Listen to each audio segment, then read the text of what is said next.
Alors, voilà. Alors bonsoir tout le monde, ce soir on va bien sûr parler des Teilim et nous allons passer directement au chapitre 2. Alors rappelez-vous que la semaine dernière on avait parlé du premier chapitre des Teilim qui était en fait un début pour ce chapitre-là que nous allons apprendre ce soir. Étant donné que lorsque le roi David veut souligner quelque chose de très important, il commence et finit par le même mot, comme on le voit dans les Alléluia, etc.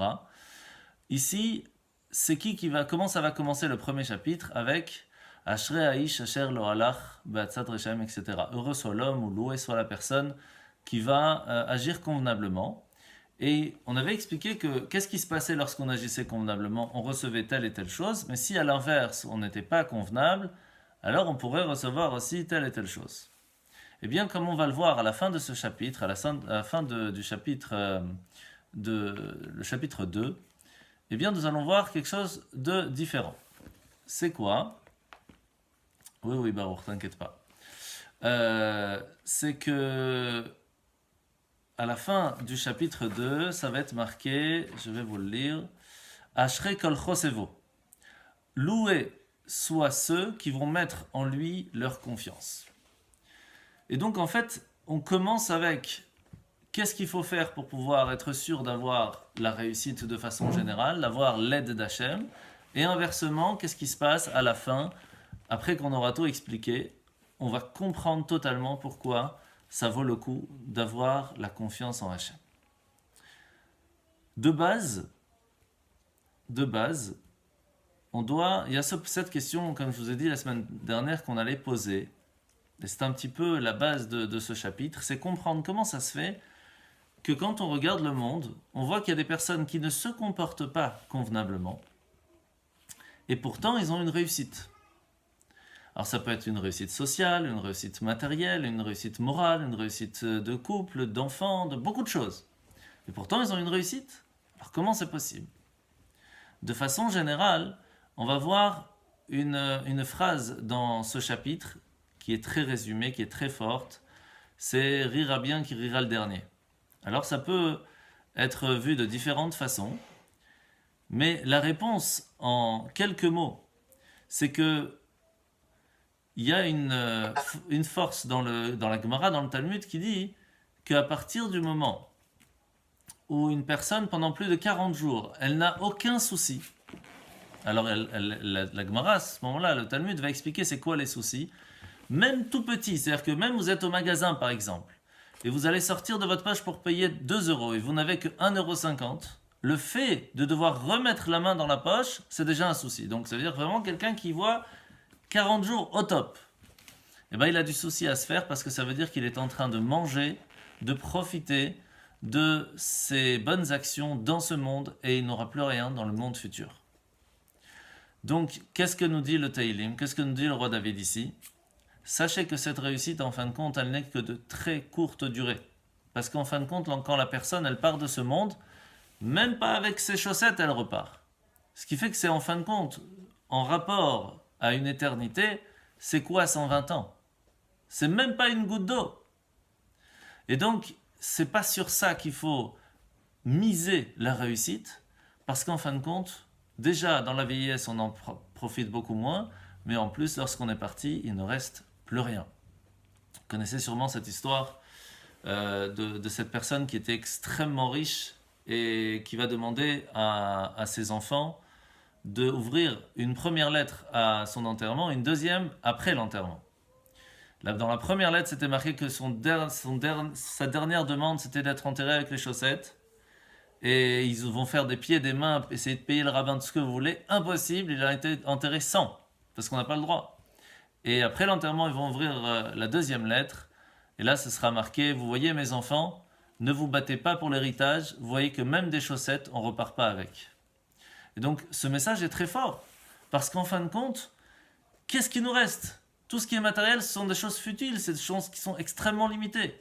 Il y a une seule chose qu'on laisse, c'est nos enfants. C'est le nachat, c'est le plaisir de voir qu'ils ont bien grandi, qu'ils ont des morales, qu'ils ont des valeurs, qu'ils vont transmettre ça, que le judaïsme va continuer.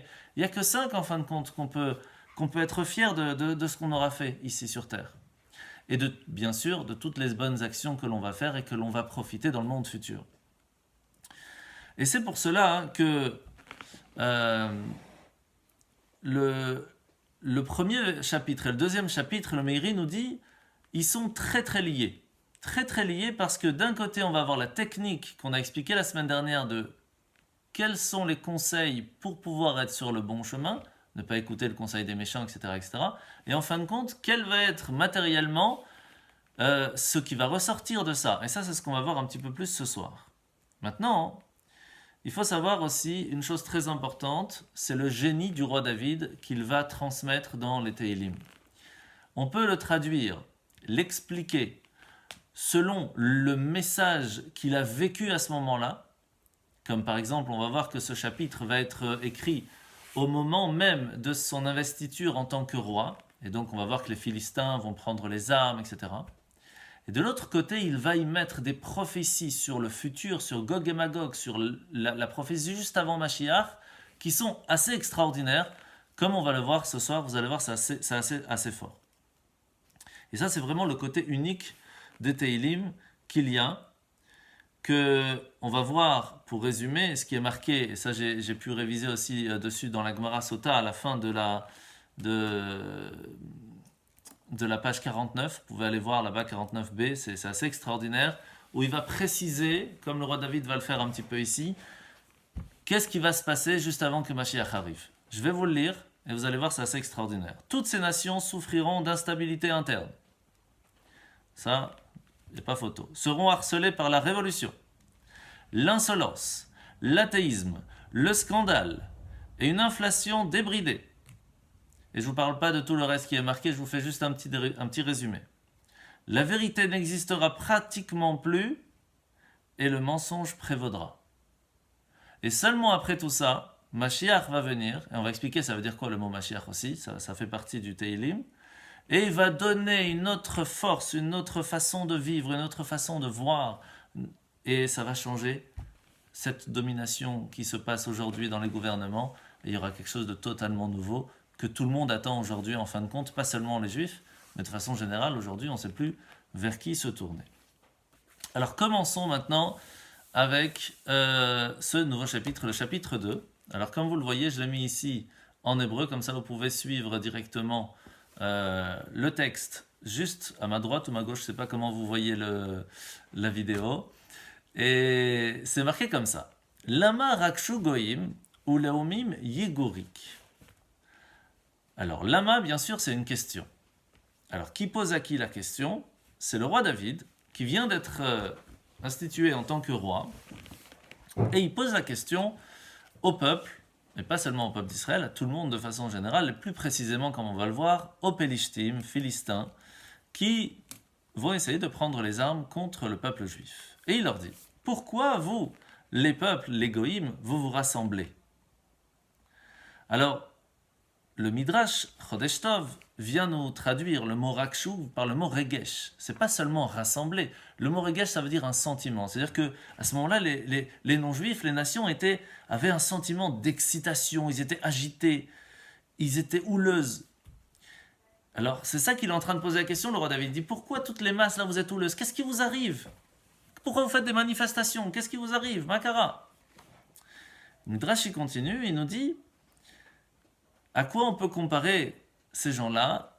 À des sauterelles qui sont enfermées dans une boîte et qui essayent éperdument d'en sortir. C'est-à-dire qu'ils sont tous à l'intérieur, ils voient qu'il y a une sortie mais ils n'arrivent pas à ouvrir la boîte, alors ils bougent, ils bougent, ils bougent, ils bougent. Ok? Ça là, on voit ça dans le monde. Ils essayent de faire des manifs, il n'y a rien qui sort de ça. Parce que la porte elle est fermée. C'est pas compliqué. Et donc, le roi David, il pose la question à ces personnes-là qui bougent, qui essayent de faire du mal, qui essayent de prévoir des choses. Il leur dit, les nations, pourquoi vous jasez en vain? Pourquoi vous tournez en vain?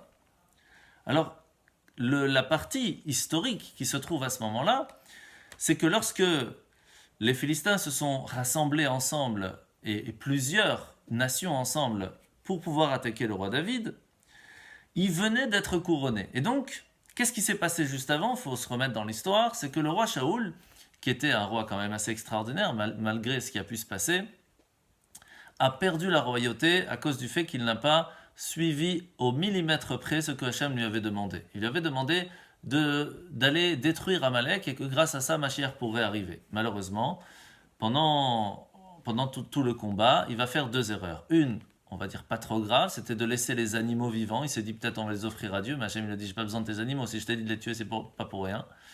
Mais le grave problème, c'est que il va laisser vivant le roi de Amalek pendant une seule nuit, le temps d'arriver à Jérusalem, enfin pas à Jérusalem, à Shiloh, là où il était, là-bas son palais, parce que Jérusalem ça va être plus tard, on va l'apprendre, et pour pouvoir le tuer devant tout le monde, et pouvoir montrer à tout le monde, entre guillemets, ça y est, Amalek c'est fini.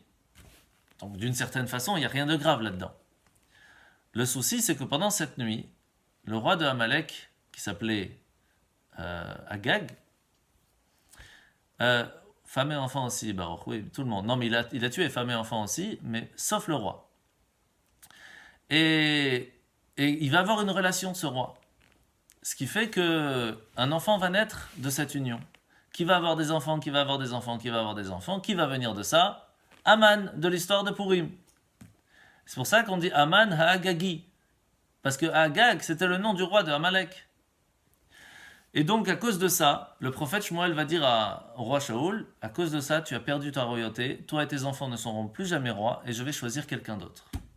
Donc c'est dur.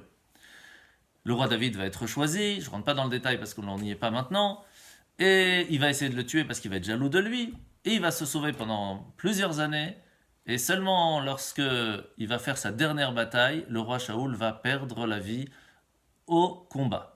Alors, pour résumer un petit peu ce qui s'est passé, le roi Shaoul, parce que ça, il y a beaucoup de détails, je ne vais pas rentrer trop dans le détail, avant d'aller dans cette dernière bataille, toujours il demandait le conseil du prophète.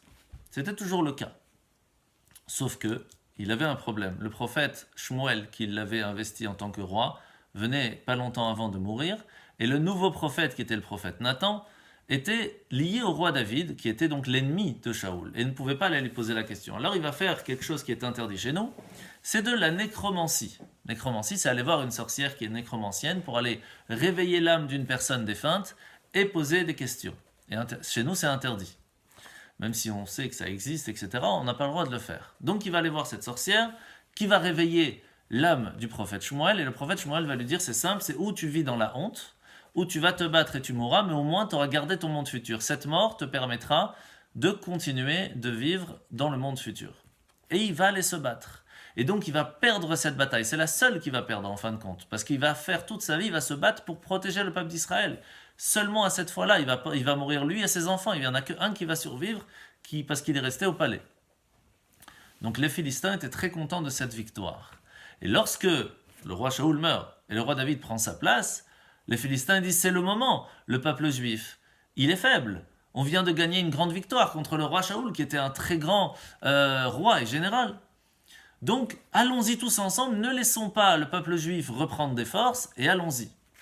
Et le roi David il leur dit mais pourquoi vous jasez en vain? Vous pensez vraiment que vous allez avoir une force contre moi? C'est la seule raison pourquoi est-ce que le roi Shaoul a perdu, c'est parce que Hachem lui a fait perdre. Mais vous ne pouvez rien faire contre Hachem. Et donc, c'est pour cela que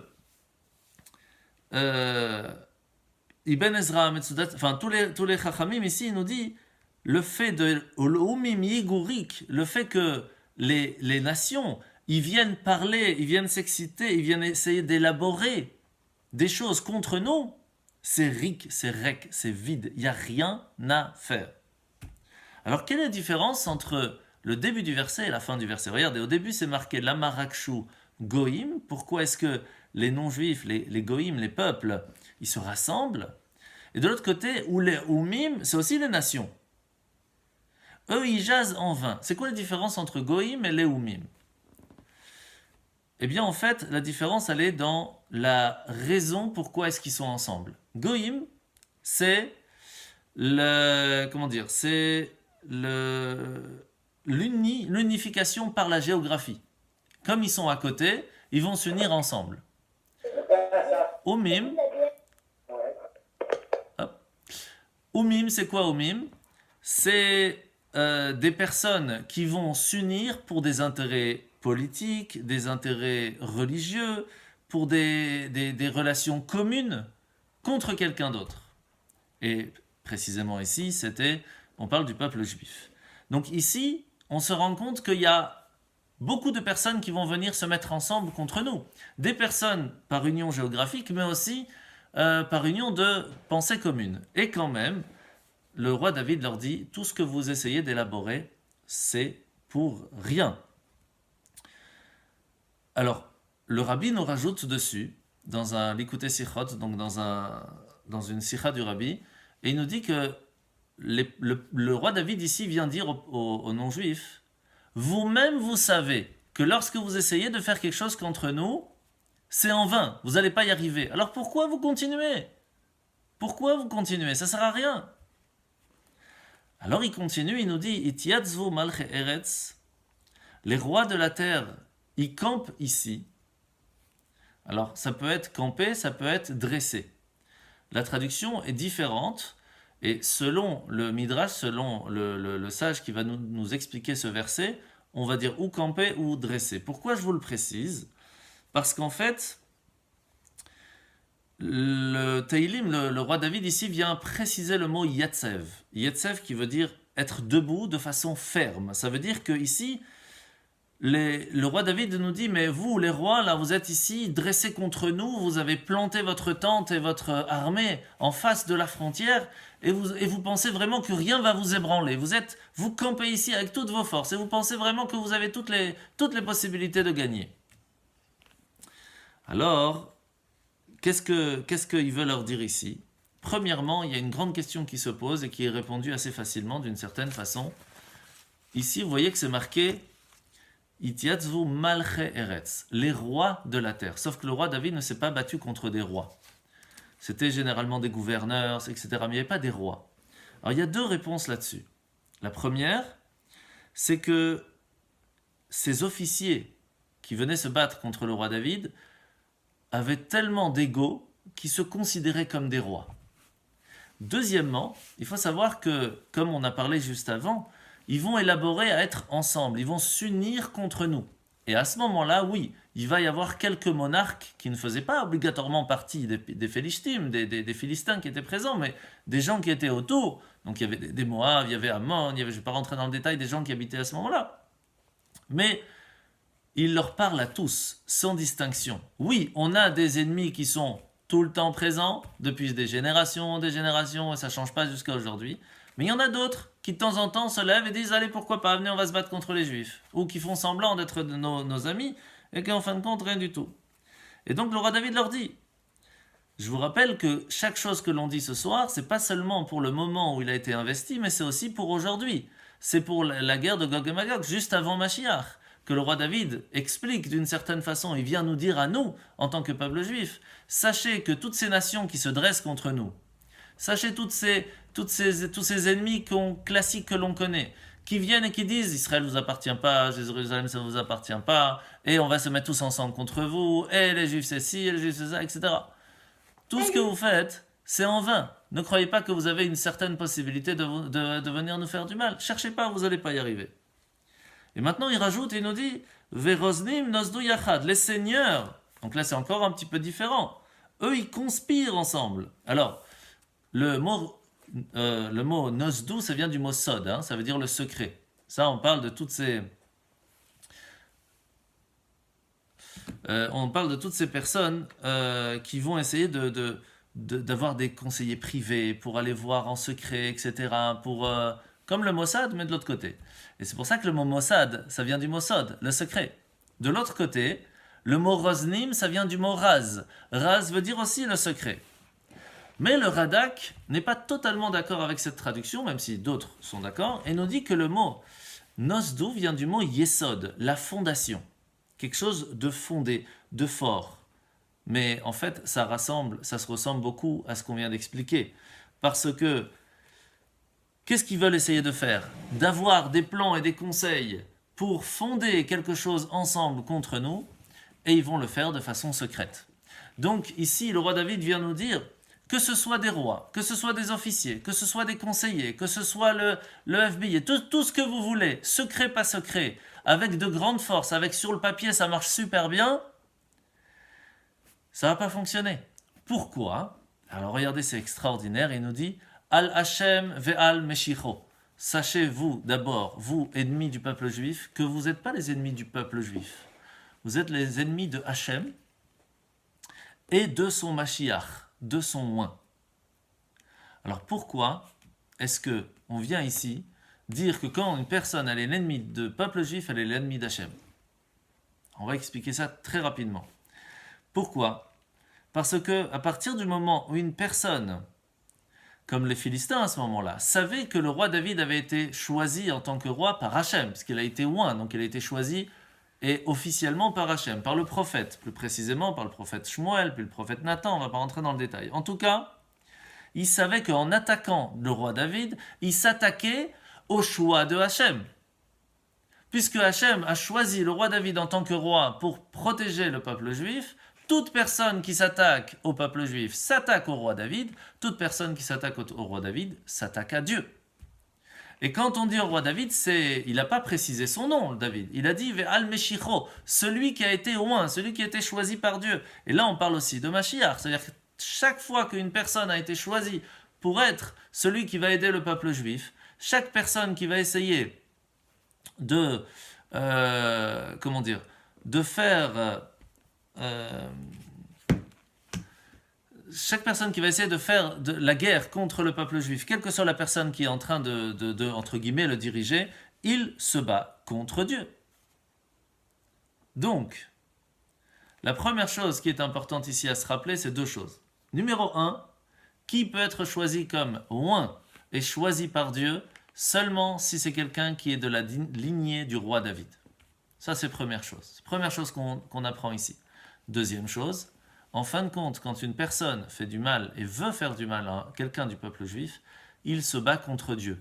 Donc, vous avez déjà vu quelqu'un qui peut se dire « Bon, moi je vais faire la guerre contre Dieu, j'ai des chances de gagner. » Jamais, même pas en rêve. Eh bien, sachez que c'est la même chose. Quand on essaye de faire du mal au peuple juif, on se bat contre Dieu. Et ça, c'est un message que le roi David essaye de faire passer aussi aux nations. Mais il ne faut pas oublier que qui lit les Tehillim, c'est nous. Donc nous, on doit se rappeler aussi, nous, que quand on vient avec Hachem, on n'a aucun stress à avoir. Parce que personne ne peut nous faire du mal. C'est comme ça que le roi David, lorsqu'il entend Goliath, que pendant 3 jours, il dit « Ouais, vous êtes nuls, il n'y a personne qui est prêt à venir se battre contre moi, il n'y a personne, ni votre général, ni vos sergents, ni vos capitaines, ni vos soldats, il n'y a personne, vous êtes nuls. » Et au 3e jour, où il attend que quelqu'un vienne se battre contre lui, qu'est-ce qu'il rajoute? C'est là que c'est tout qui va le faire tomber. Il dit « Ni vous, ni même votre Dieu ne peut me faire du mal. » Le roi David, qui était tout petit à ce moment-là, c'était un chanteur, un berger, d'accord? Il dit à Shaoul, il dit au roi Shaoul, il dit « Ça, je ne peux pas laisser passer. On ne peut pas dire que Hachem ne peut pas le faire tomber. Moi, j'y vais. » Alors, je ne rentre pas tout le détail, toute l'histoire, etc. Il va là-bas, il prend sa fronde et il le fait tomber, il lui coupe la tête. Donc, on voit que le roi David avait une émouna, une force de confiance en Dieu qui était tellement extraordinaire que pour lui, il n'y a pas de question à se poser. Je me bats avec Hachem. Je suis droit dans mes baskets. Donc, je n'ai aucun stress à avoir. Et il faut savoir, quand on parle de Tsahal, ça va à Ghana et Israël. L'armée qui protège Israël. Vous savez qui avait le droit de pouvoir rentrer dans l'armée d'Israël au temps du roi David? Fallait pouvoir dire avant de partir en guerre, Hachem, je n'ai aucun stress de gagner parce que je n'ai pas fauté. Donc c'est sûr que tu vas me faire gagner. Donc vous imaginez ce que ça veut dire de faire partie de l'armée d'Israël? Qui peut aujourd'hui venir dans l'armée d'Israël et dire bon Hachem, je vais en guerre, je peux aller même sans rien, j'ai pas besoin de rien du tout. Je peux prendre un bâton, je peux prendre ce que l'homme de toute façon je sais que je vais gagner. Pourquoi? Parce que je n'ai fait aucune bêtise, je n'ai fait que de la Torah, des mitzvot, j'ai fait Shabbat, j'ai fait les fêtes, j'ai mangé kasher. Pourquoi je devrais perdre? Dis-moi pourquoi. Vous imaginez ce que ça veut dire de pouvoir faire partir de l'armée d'Israël? Donc le roi David, il vient, il dit à tous ses ennemis, il dit moi j'ai pas de stress, j'ai aucun stress. Alors il continue et il nous dit Nos nenatka et mosrotemo, coupons leurs liens. Alors qui c'est qui parle? Et là il faut savoir que de façon générale, très souvent, et plus précisément dans ce chapitre, les Tehillim sont coupés des fois par trois versets. Il y a 3 versets, puis 3 versets, puis 3 versets, puis 3 versets. Là on en a 12, donc c'est 4 fois 3. Donc là on est à la fin du 3e et on va voir en fait c'est la réponse. Alors on va voir pourquoi. Qu'est-ce qu'il nous dit? les Philistins, ils viennent et ils disent au roi David, on veut couper les liens. C'est ça, le roi David, il leur dit, vous voulez couper les liens avec nous? Pendant 7 ans, il y a eu une certaine paix entre nous. Entre vous et les Philistins, avec le roi Shaoul, vous avez fait une certaine paix, c'était quand même assez tranquille, et vous revenez après 7 ans où il y avait, entre guillemets, une paix. Ça vous rappelle quelque chose avec Israël aujourd'hui? Il y a eu un moment où ça va, puis après ça va plus. Alors le roi David, il vient, il dit, maintenant vous voulez couper. Alors, qu'est-ce qu'ils veulent couper? Et là, c'est très intéressant, vous allez voir. Bon, Nenatka, ça veut dire couper, mais Mosrotemo, c'est des liens. Quelle sorte de liens? Alors sur ça, il y a différentes explications. Rashi, Metsudot, etc., donc on va dire le sens simple, vient nous dire que ce sont des liens qu'on utilisait de façon générale pour atteler les bœufs au joug. Donc c'est des liens qui permettent à ce que la personne aille tout droit. Et donc en fait, ici, le roi David, il leur dit, vous voulez arrêter d'être obligé d'écouter le peuple juif parce que vous voulez avoir votre propre liberté, vous voulez vivre tranquille, vous voulez faire la guerre contre nous, vous en avez marre de ne pas faire la guerre contre nous. Sauf que il y a d'autres grands sages qui viennent nous expliquer que le mot Mosretemu, ça vient du mot Moussar. Moussar, c'est quoi? C'est la discipline morale. Donc en fait, les Philistins, ils viennent, ils disent, vous le peuple juif, vous nous saoulez. Pourquoi? C'est très simple. Nous, on veut être tranquille. On ne veut pas avoir de stress. On ne veut pas qu'on nous oblige à ne pas avoir le droit de se marier avec telle ou telle personne. On ne veut pas avoir l'obligation d'être honnête. On ne veut pas avoir l'obligation de ne pas voler, de ne pas tuer, de ne pas... On veut être tranquille. Ce que mon cœur me dit, j'ai envie de faire. Et vous, les Juifs, vous êtes trop embêtants pour nous. Parce que vous nous montrez un exemple où vous vous contrôlez tout le temps. Tout le temps, à chaque fois qu'il y a quelque chose que vous avez envie de faire, vous vous battez contre votre cœur et vous essayez de tout faire pour faire les choses convenablement. On n'a pas envie de ça. On a envie de se marier entre hommes, on fait entre femmes, tu veux faire avec ci, fais avec ça. Tu veux boire, bois, sois content dans ta boisson. Ils n'ont pas envie d'avoir ces liens qui les empêchent de, entre guillemets, d'être libres. Ils n'ont pas envie. Et c'est pour cela que il continue, le roi David, et nous dit, Venashlicha mimenu avotemu, rejetons loin de nous leurs cordes. Pourquoi pas les couper? Et ça, c'est le problème quand on accepte qu'il y a un Dieu sur terre. Alors on est obligé de savoir qu'on a une responsabilité. Alors qu'est-ce qu'ils font? L'athéisme. Il n'y a pas de Dieu. S'il n'y a pas de Dieu, on fait ce qu'on veut. Pourquoi on devrait écouter quelqu'un qui nous dit ne fais pas ce que tu veux? Ah, mais il y a un Dieu sur terre. S'il y a un Dieu sur terre, il t'a mis pour une raison. Donc tu as quand même certaines choses que tu dois écouter. Tu sais quoi? On ne va pas couper en deux cette possibilité. Rejetons complètement cette possibilité de penser. Pensons que rien, que tout vient tout seul. Que c'était d'abord un singe, puis il est devenu un humain. Pensons à toutes ces choses comme ça qui disent aujourd'hui. Pourquoi? C'est très simple. Ça te permet de dire, puisque tout s'est fait tout seul, aucune responsabilité nous oblige, on fait ce que mon cœur désire. Et sans vouloir aller trop loin, mais en fin de compte, quelle est la différence entre un humain et un animal? L'animal ne fait que ce que son cœur désire. C'est pour cela qu'il marche à 4 pattes. Son cœur et sa tête est au même niveau. L'humain a été créé pour qu'il marche sur 2 pieds. Il ressemble un peu plus à un ange, même s'il ressemble aussi à l'animal. Pourquoi? Parce que la tête doit contrôler le cœur.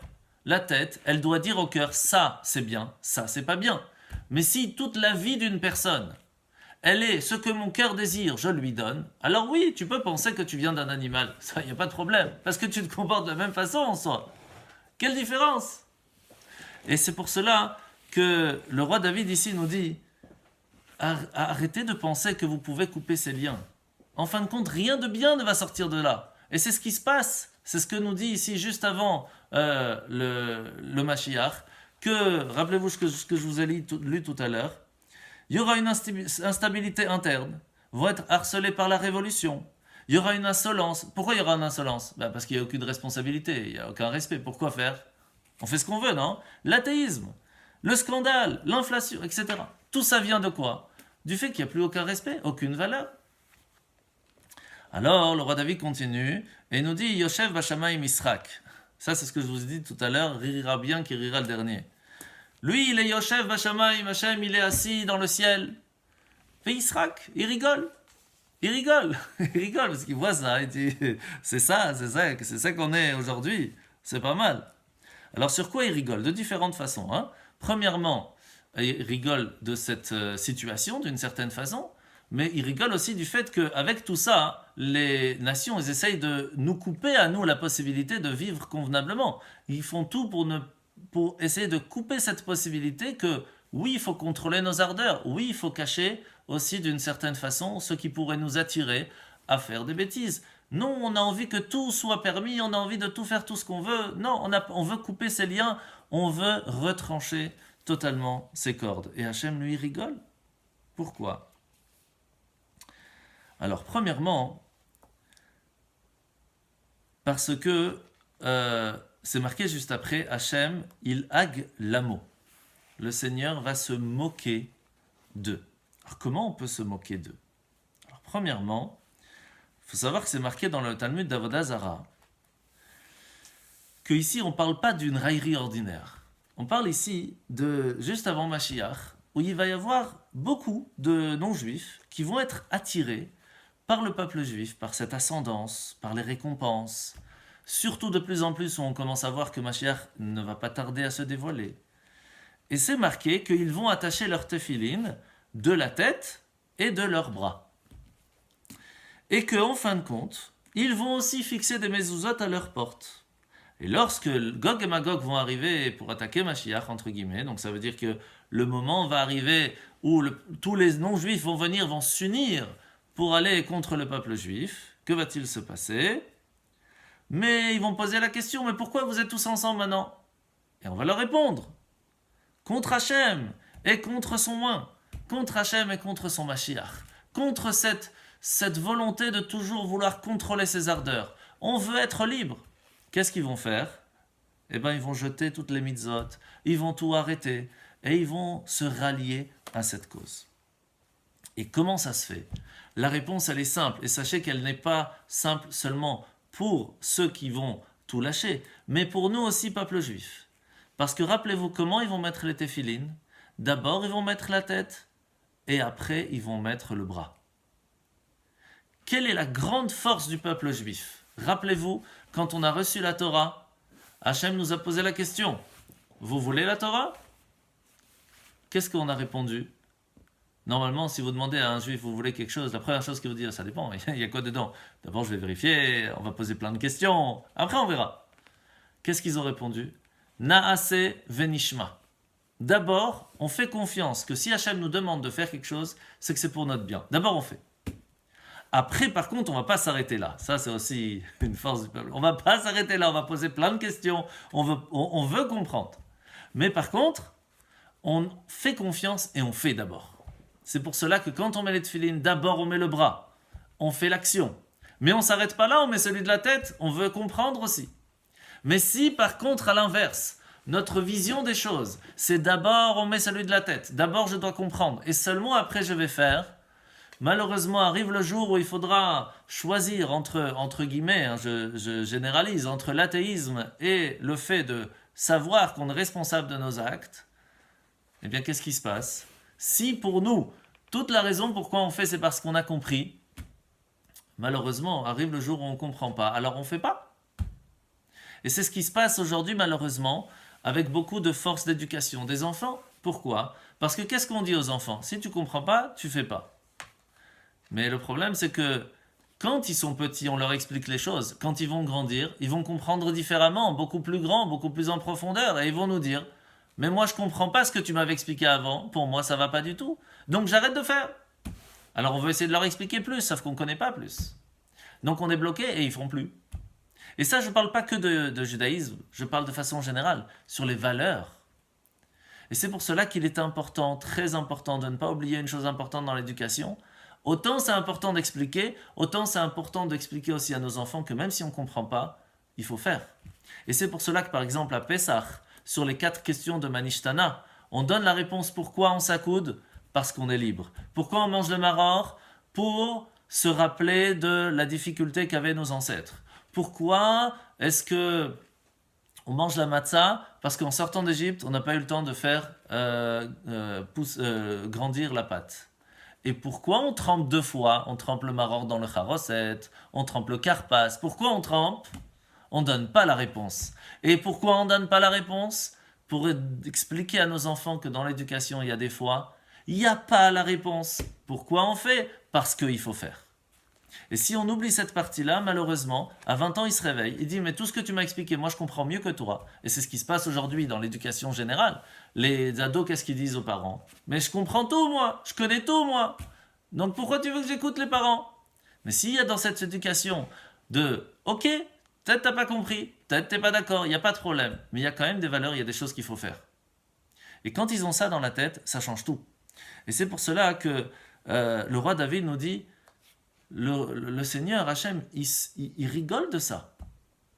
Et c'est triste, d'une certaine façon aussi. Et on va voir que cette joie, cette tristesse, ce tremblement peut vivre ensemble. On va voir comment. Alors qu'est-ce qui se passe tout de suite? Le roi David nous dit, Az, alors, tout d'un coup, sans préavis, Yedaber et Lemo Beapo, il va leur envoyer sa colère, comment je saurais, comme il faut. Qu'est-ce qui va se passer? Il va c'est les terrifier. Terrifier, va les plonger dans une confusion où les gens vont foncer éperdument sans savoir ce que c'est, sans comprendre, prendre des décisions qui sont totalement illogiques, que les gens vont se rendre compte qu'ils sont illogiques, et pourtant ils vont foncer là-dedans, parce que les gens vont être terrifiés. Ça vous rappelle quelque chose, hein? Sans vouloir rentrer dans le détail. Et lui, Hachem, qu'est-ce qu'il nous dit? Va'ani nasarti malki. Et vous regardez, chaque fois, il finit avec le yud de moi. Va'ani et moi, Hachem. Nasarti, moi j'ai consacré.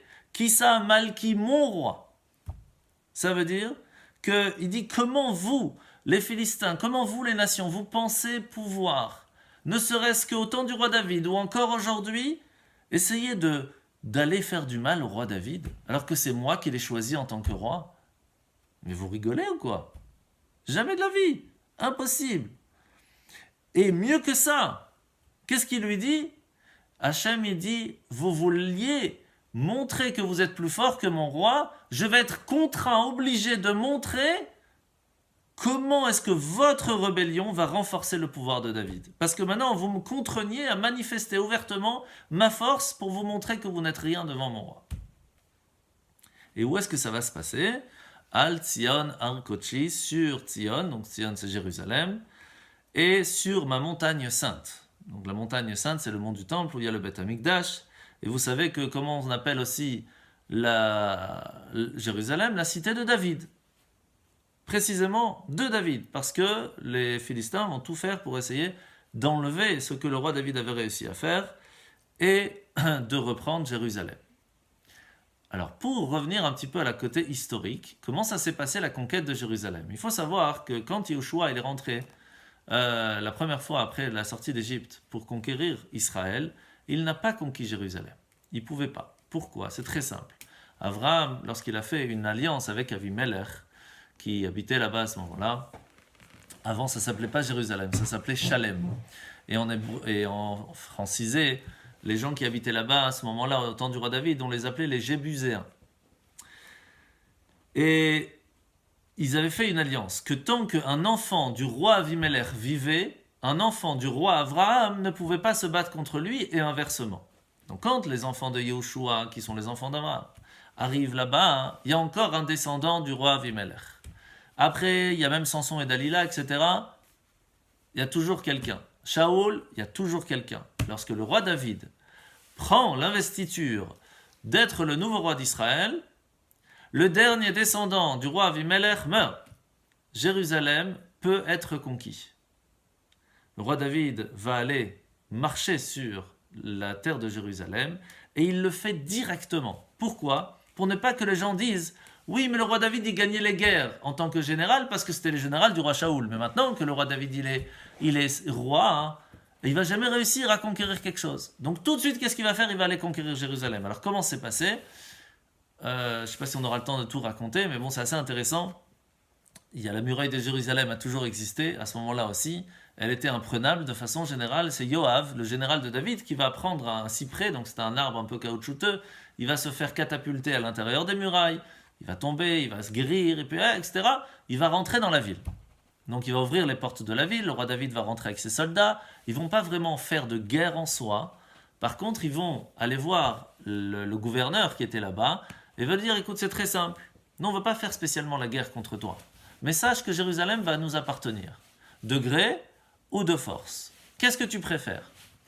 Étant donné que le roi David était connu pour sa force, il a dit, ok, qu'est-ce que tu nous proposes? Très simple, on va t'acheter la ville. On va acheter à chaque habitant, chaque maison, on va l'acheter. Chaque tribu va amener 50 kilos d'argent, d'accord, ce qui est énorme, fois 12, pour pouvoir acheter chaque petite parcelle de la ville de Jérusalem. C'est énorme. Et c'est ce qui va se passer. Ce qui fait qu'en fin de compte, aujourd'hui, on a 3 endroits qui sont marqués clairement dans la Torah, dans la Bible, et pas seulement chez nous, mais aussi dans leur partie, qu'on a acheté 3 endroits de la terre d'Israël. La première, c'est la plus connue, c'est celle de la grotte de Marpella, donc la grotte où Adam et Ève est enterré, là où Avraham, Yitzhak, Yaakov, Sarah, Rivka et Léa sont enterrés. Parce que Avraham, lorsqu'il est arrivé chez Ephron, il lui a payé 400 pièces d'argent. Le tombeau de Yosef, à Shrem, a été payé aussi clairement. Et aussi, Jérusalem a été acheté par toutes les tribus. Ce qui fait qu'aujourd'hui, comme normalement, chaque tribu a une partie d'Israël qui lui appartient, et normalement, Jérusalem appartient à la tribu de Binyamin, depuis ce jour, la partie de Jérusalem appartient à qui? À chaque juif, sans distinction. Parce qu'on l'a acheté. Chacun a participé.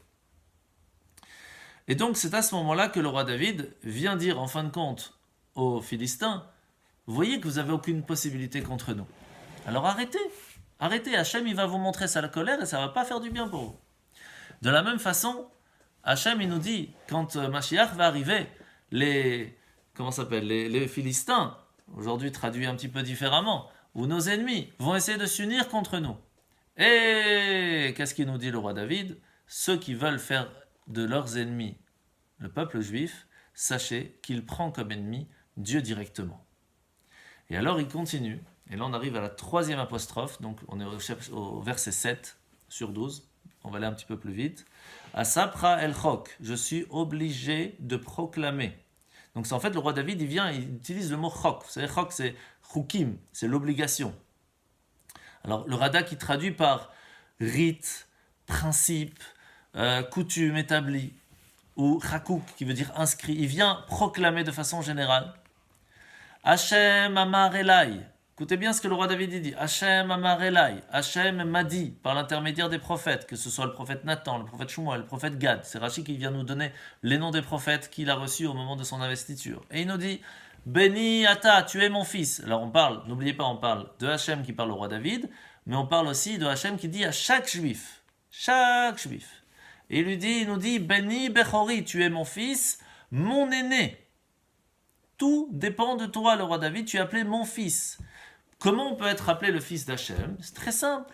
Toute personne qui essaie de ressembler à Dieu, eh bien, on voit qu'il lui ressemble. Donc c'est son fils. Comment on peut ressembler à Hachem? C'est très simple. Hachem nous dit, tout ce que je marque dans la Torah, comment j'agis dans la Torah, fait la même chose. Quand Adam, il est parti de ce monde, je l'ai enterré.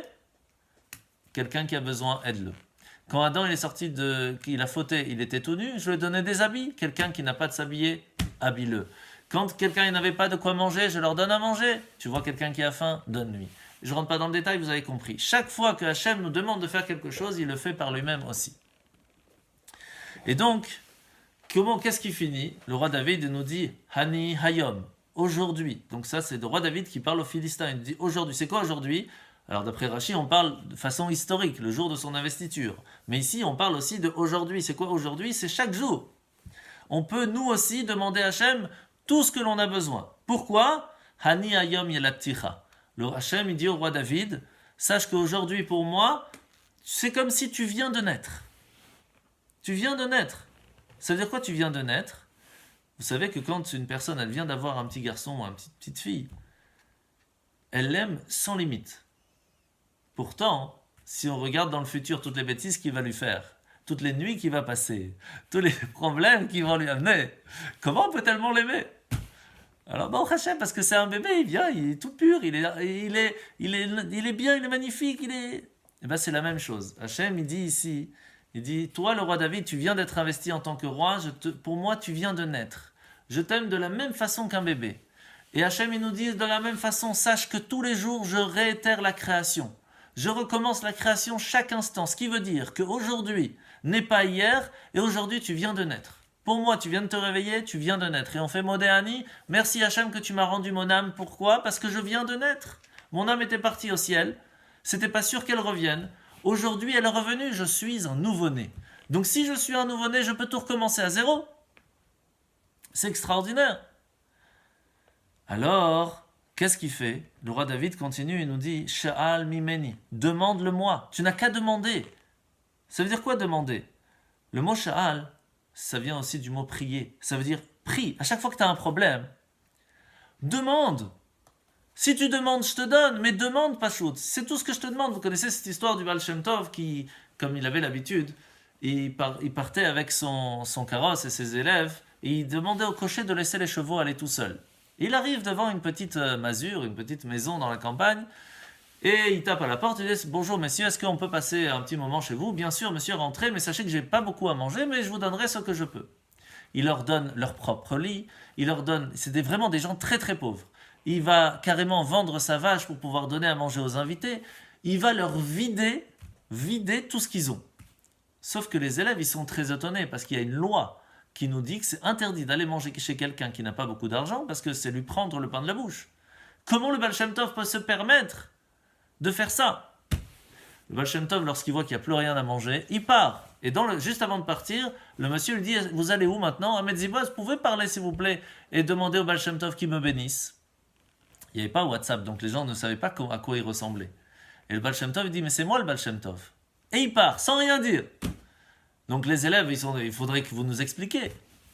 Et la personne, elle est éberluée, elle est comme ça, elle est bloquée juste à côté de sa maison. Il rentre à la maison, il dit « Mais les enfants, écoutez, on avait la chance d'avoir pendant quelques jours le Baal Shem Tov à la maison. » Mais les enfants, ils pleurent. Ils disent « Papa, c'est bien gentil tout ça. Mais nous, on a faim. On a faim. » Alors le monsieur, il ne sait pas quoi faire. Alors il lève les yeux vers le ciel, il dit « Hachem, s'il te plaît, donne-moi à manger. » Quelques minutes plus tard, les enfants vont jouer dans le jardin, ils trouvent un trésor, ils deviennent super riches. Alors il faut comprendre qu'est-ce qui s'est passé ici. Le Baal Shem Tov explique aux élèves que ce monsieur méritait d'être riche. Mais le problème, c'est qu'il ne demandait pas. Il faisait sa prière, il lisait les mots.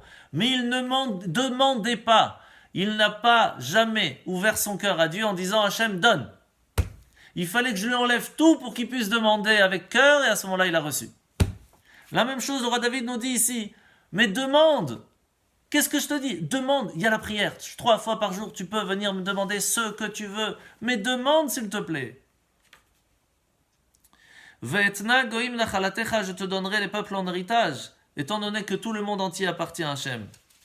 Automatiquement, il fait ce qu'il veut. S'il veut que tel pays appartient à telle personne, il lui donne. Et à partir du moment où c'est marqué au tout début de Bereshit, vous savez que la première question de Rashi sur Bereshit, il ramène son père, par respect à son père, mais il dit pourquoi la Torah elle commence par Bereshit?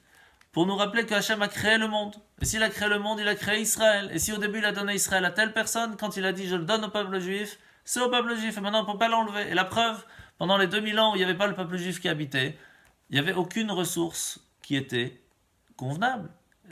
Personne n'a réussi à faire d'Israël ce que c'est aujourd'hui en 70 ans. Il n'y a pas. Parce que la terre d'Israël appartient au peuple juif. C'est la preuve. Mais il faut savoir qu'il va rajouter un mot, c'est très important, Vachazotecha afse aretz, les confins de la terre pour domaine. Le mot afse, c'est le néant. Ça veut dire qu'il y a des fois des gens qui ont beaucoup de biens, mais étant donné qu'ils sont tellement occupés qu'en fin de compte, ils profitent de rien. Combien de gens qui sont extrêmement riches, qui ont 50 maisons dans le monde, et en fin de compte, ils n'y vont jamais.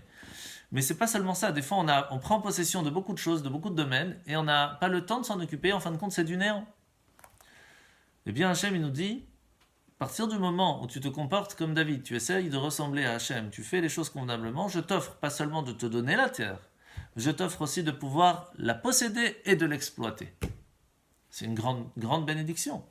Et il continue, Teraem beshevet barzel, tu les briseras, tu les feras paître, c'est toi qui va les gérer, les diriger. Beshevet barzel avec un sceptre de fer. C'est quoi le sceptre de fer? Il y a deux explications. Il y a l'explication physique, qu'avec l'épée, tu vas réussir à gagner tout le monde. Et puis il y a l'explication plus profonde, que l'épée va te permettre de leur faire comprendre qu'il faut avoir de la crainte d'Hachem seulement, et que si tu as la crainte d'Hachem, tu vas réussir à casser ton Yetzerara. L'épée de fer va permettre de casser ton Yetzerara et de te faire réussir à écouter ton bon penchant et donc de faire ce que Hachem te demande. Kirli Yotzer Tenapsem, tu les fracasseras comme un vase de potier, donc ça veut dire de façon générale il va les disperser, il va gagner très facilement. Ça nous ramène à tout début, vous vous rappelez, qu'est-ce qu'ils faisaient les goïms? Ils essayaient de se mettre ensemble parce qu'ils étaient unis géographiquement et ils essayaient de faire une armée contre nous. Et là, le roi David dit, comme un vase de potier, tac, on va les casser. Veata et maintenant, Melachi Maskilou. Vous, maintenant, sachez que vous, ces rois-là, qui essayent de se mettre ensemble par la connaissance, et vous voulez essayer de réfléchir ensemble, essayez de comprendre que si vous réfléchissez un petit peu, si vous faites teshuva maintenant, vous avez encore une chance. Hachem donne toujours la possibilité à une personne de faire teshuva.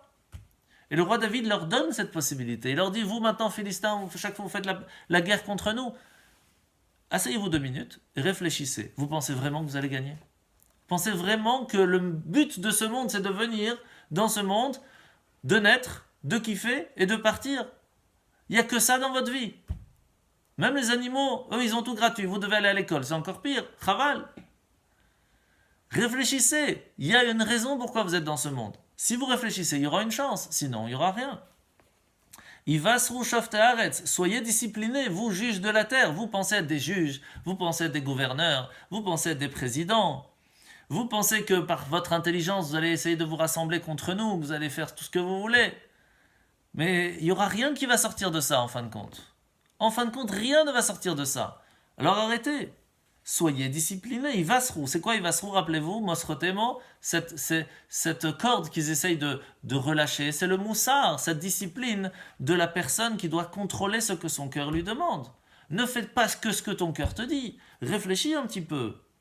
Vous savez, sur ça, il y a quelque chose de très fort qu'on m'a raconté quand j'étais assez jeune et que je voulais passer mon permis voiture. Il y a un jeune qui est parti voir le rabbi de Lubavitch, il est passé devant le rabbi, il lui dit, Rabbi, je voudrais apprendre à faire le permis pour conduire une voiture. Et le rabbi lui a répondu, apprends d'abord à te conduire toi-même, et puis après tu pourras conduire une voiture. Et c'est un petit peu la même chose que le roi David dit ici.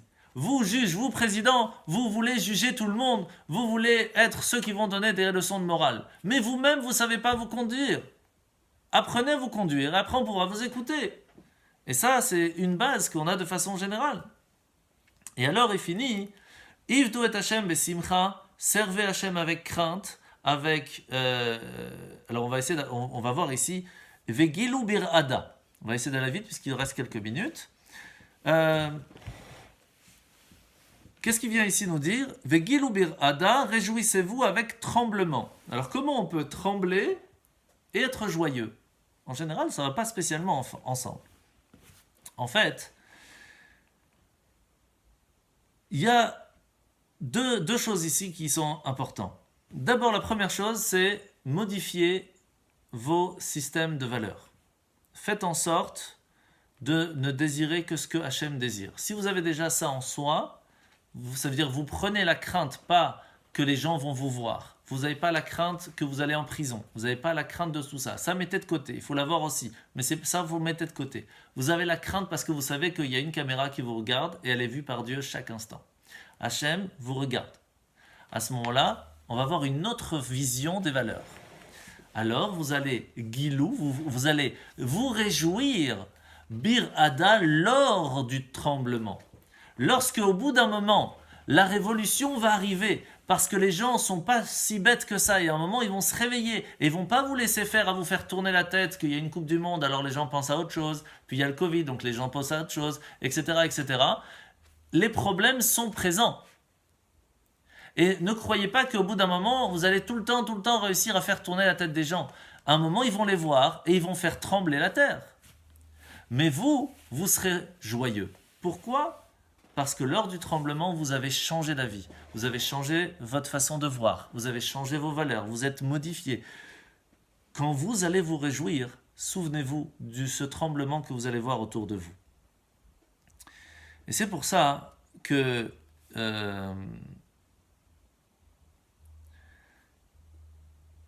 il y a dans la Masechet Brachot, il y a une histoire de Rav Ada bar Matna qui dit au nom de Rav. Et il raconte comme ça. Il dit, Abaye était assis devant son maître Rabba et il remarquait il était particulièrement heureux. Alors il dit, mais comment on peut se réjouir et en même temps trembler ? Il dit, c'est très simple, parce que j'ai sur moi les téphilines. Les téphilines, là vous pouvez aller voir sur internet si vous voulez, sur YouTube, il y a tout un chiour sur les téhilim. Mais les téphilines permettent beaucoup plus facilement à contrôler ses ardeurs, contrôler ses pulsions. Et donc il lui dit, j'arrive, malgré la crainte que j'ai d'Hachem, à avoir cette joie aussi d'être avec Hachem. J'arrive à gérer les deux ensemble, à contrôler tout ça, parce que les téphilines m'aident. J'arrive à avoir ce contrôle sur moi. Alors, quelle est la solution ? Quelle est la solution ? C'est le dernier verset, on a fini. Nashku var, aspirer, embrasser la pureté. David, en fait, le roi David, à ce moment-là, il nous donne aux nations, de façon générale, déjà, une réponse. Il leur dit, habituez-vous à aimer ce qui est bon. Le mot nashku, c'est la tchouka, c'est essayer de trouver la pureté du cœur. Et stimulez-vous, remuez-vous, secouez-vous pour pouvoir acquérir la pureté du cœur. Ça n'arrive pas du jour au lendemain. C'est quelque chose qui se travaille. Et ça peut être difficile. Parce que pour pouvoir arriver à la pureté, ça veut dire qu'il faut enlever des choses que vous avez envie. Pen yenaf, de peur que Dieu va s'indigner. Parce que si vous n'allez pas rectifier vos tirs, alors Hachem pourra vous détruire. Comme ça, le Radak il dit clairement. Vetov duderech, et que vous allez à votre perte. Vous vous rappelez que dans le premier chapitre, qu'est-ce qu'on avait rappelé ? C'était marqué Vederech Rechaim Toved, le chemin des Rechaim, des méchants, elle va en pure perte. Toute personne qui continue dans ce chemin, en fin de compte, c'est un chemin de perte. Donc qu'est-ce qu'il faut aller ? Il faut avoir une vigilance.